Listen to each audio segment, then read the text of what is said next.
On this final show of the week, we'll talk about Anthony Macri needing a break from racing and if mental health concerns could change the sport. We'll also get into Dave Blaney's science experiment sprint car and what to watch this weekend. Let's go.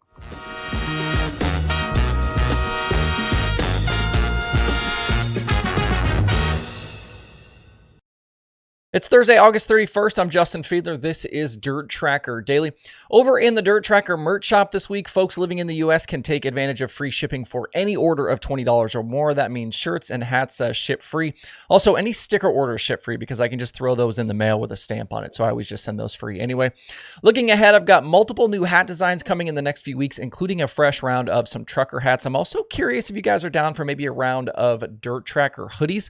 I wear hoodies all the time in the palatial Dirt Tracker studios here. It gets a little chilly in the morning, so I always have a hoodie on while I'm working on the shows. Hopefully in the coming weeks too, things start to cool down a little bit at the racetrack. Maybe we won't be sweating our guts out every time we go outside. Let me know what you think. You can pick up some merch over at shop.dirttracker.com. On yesterday's show, we got into the plans for the Macri Motorsports 39M in the coming weeks that include more races for both Lance Dewease and Justin Sanders. You can check that out for more details about who's going to be racing where.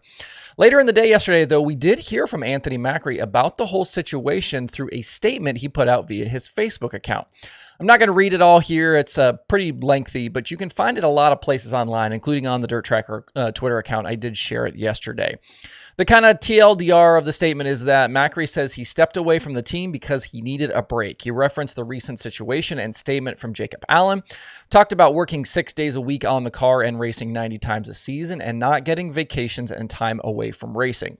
Something I think a lot of people can relate to, whether you're in motorsports or not. And, as mental health becomes more and more into the spotlight, it's important that drivers and team members keep themselves in a good place. These seasons are a grind. As somebody who worked in motorsports myself for a really long time and, used to work 100 races a year, I understand what that feels like. Macri's statement yesterday, though, was a significant departure from his comments following the split from the family team in advance of the Eldora Million and Kings Royal weekend. Back in July, he told Jeremy Elliott that he and the team had a, quote, falling out and couldn't come to an agreement about things going forward. Maybe that was about Macri wanting time off, but there was no mention then about burnout or needing a break, and Macri was right back in a car the following Tuesday at Lernerville filling in for Tyler Courtney in the NOS 7 BC. That was after Courtney's Eldora injury. So I'm not sure how all of this fits together. I have had questions about what I think this means for the future of the sport as a whole, and I don't honestly think it will change much. Teams like the Macri 39M, which are pick and choose anyway, can race or not race whenever they want. I've seen this from guys like Brent Marks already. They're not bound to a series, so they can take those weekends off if they need some time to regroup. As for big-time series racing, there will always be some who want to chase those championships and race as much as possible. If the Outlaws or All-Stars, scaled back dates, guys would just find other ways to get on the racetrack, and High Limit is proof of that. Several of the Outlaw full-timers wanted to run both the full slate of normal Outlaw races plus the 11 High Limit shows, and that, they would have done that had it not been for all of the race restrictions. In 2022, there were north of 20 sprint car teams. I think I counted 24, 25 sprint car teams that ran at least 70 races, with Justin Peck leading the way with the Buick Motorsports team at 99. There are only 52 weeks in a year, but really the racing season is much less than that because there aren't races in December and January. So most teams, and most of those 24, 25 teams, are averaging multiple races per week. Obviously, though, the more you race, the more you can win, and the more opportunities there are for your sponsors and for merch sales, so the more racing, the more money you make. But if a guy like Macri wants to scale back to 50 races a year, I don't think anyone would even bat an eye about it. Do whatever works for you in your own situation. I think everybody would be absolutely cool with that. Last night at Sharon Speedway, Dave Blaney won an entertaining 410 sprint car feature over his brother Dale and Brandon Spithaller. Matt Williamson actually traveled in and took down the big block modified win.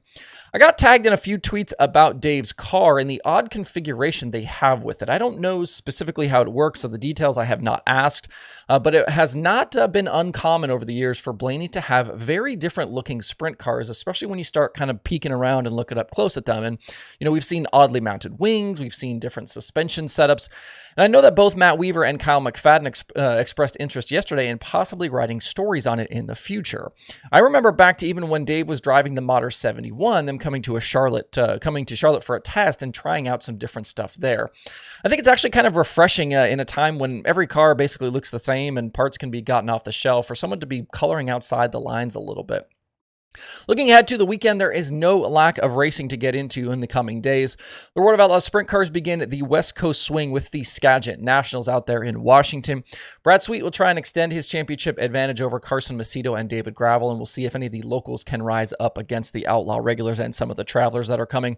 I'm excited to see what Tanner Holmes can do in the Shark car as well on some tracks that he knows very well. Lucas Late Models are at Portsmouth and Tyler County Saturday and Sunday. $15,000 to win Saturday, $30,000 on the line Sunday.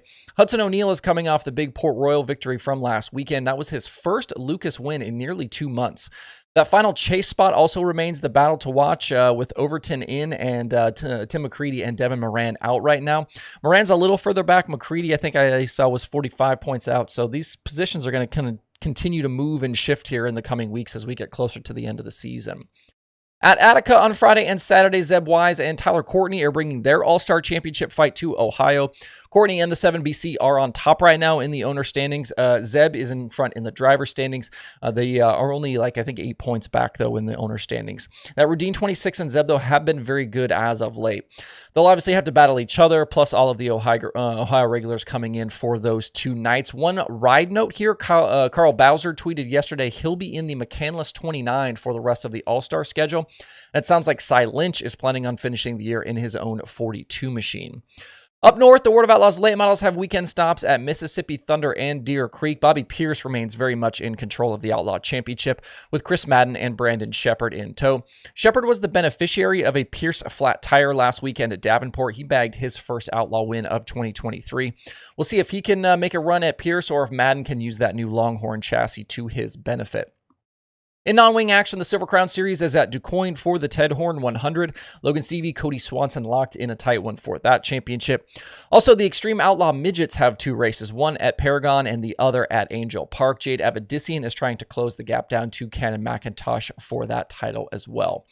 Other races to check out this weekend include the ASCS National Tour there at Arrowhead and Longdale. Super Dirt Car Series is at Lebanon Valley on Saturday, and the Short Track Super Series is at Utica Rome on Sunday. Both of those shows pay really well, so if you're a Northeast Modified fan, you got some racing coming up this weekend as well. Drop me a comment. Let me know what your dirt racing plans are for the weekend, where you're headed, what you'll be watching on the streaming services, if you want to throw in any win picks as well. That's it for the show this week. Thanks, everybody, for tuning in as usual. Hope you guys enjoy the dirt racing weekend. We'll see you right back here on Sunday.